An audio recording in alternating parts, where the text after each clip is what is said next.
The Bulldogs have turned up every week. They're just that team now that just don't go away and are in every contest. But it is a bit of a scary run home. Let's have a look at it. Now, here we are. They take on the Broncos this week away, which is going to be hard off of that win last week from the Broncos. Raiders at home, you'd expect them to win, but still not easy. Dragons away, that's a tough one with the Dragons in the form that they are. The Dolphins always turn up, although the Dogs will be home to them. The Warriors away is always a tough trip. Seagulls at home, if the Seagulls continue to maintain their form, is going to be a difficult one, and the Cowboys as well. So the Dogs have found themselves higher than what anyone would have thought, but in a very strong position in the top 8. But this may test them, this run home. It will test them because 5 of those games against sides are going to finish between 5th and 10th. So that they'll control their own destiny because a lot of those games are going to be essentially worth 4 points because you're playing against sides they're going to be competing for. That game against the Dragons, Dolphins in back-to-back weeks, if they win both of those, they make the 8. If they lose both of them, they might struggle. I think it comes down to their playmakers. There's no doubt. I don't know what the stats are at the moment, but they were the second best defensive side, so that's going to keep them in every game that they play. But it's whether they've got the attack, to fire a shot against some of the bigger clubs. That's all they need. I reckon Max King is one of the most unsung and underrated front rowers in the game. It's cruel that he's been injured at this point in the season because he had been the cornerstone of that forward pack. And let's face it, with the exception of Billy Kickow on that left edge, it's a smaller forward pack. So they've got no Jamin Salmon, no Max King as well. Look, they've done an outstanding job to get to where they are, but that run home that you just put up there, Braith, I think that is a big mountain to climb. I hope they get there because it's an outstanding story. The recruitment and the retention that Gus has been able to do at that club has been absolutely first rate. But it's going to be a hard run home. They've done an amazing job. What they do lack a little bit is that class in attack. And when it comes to finals and getting to finals, that's where it's cost them a couple of games this year. And let's see if it does cost them on the way in. But you talk about retention and recruitment, and Gus has done a magnificent job at it. The Dogs, do they want Stefano?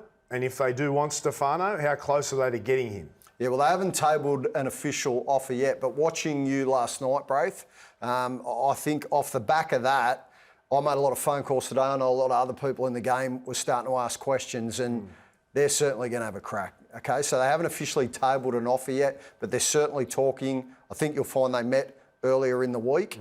And I'm thinking the way that the cards are sitting at the moment, I don't think he will be at the West Tigers. I think you can put the red pen through the West Tigers right here and right now.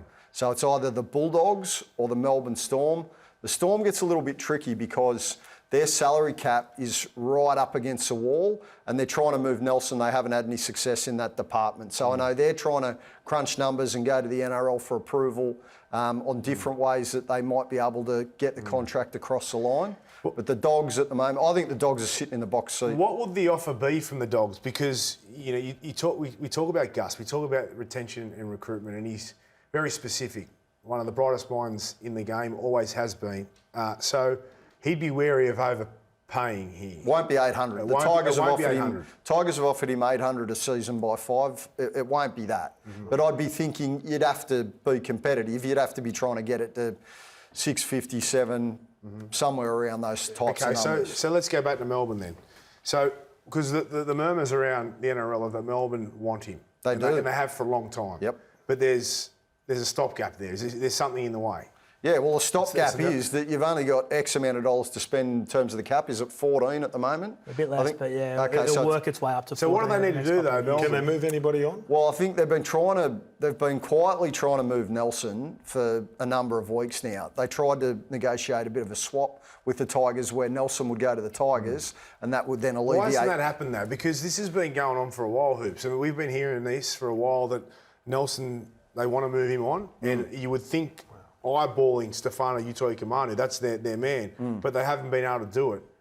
What's the holdback? I don't know. For whatever reason, West Tigers and Nelson couldn't agree. People were trying to tell me today that the Tigers were interested. I know Benji was talking to him, and then they got cold feet and decided that they didn't want to go down that road. Nick, I don't know if you've heard that. Yeah, that's what I've heard as well. Yeah, they met and had a discussion around Nelson and then pulled out and said, not for me. So I'm a little bit surprised, Well, he hasn't been playing good footy this year. And there's always a concern when Melbourne force a player out. There's a stigma attached to it, no doubt about that. Is that why, though? Because I can't see There's a lot of clubs that could do with Nelson. That's the You could take a And he's chance on on him, wouldn't big you? money.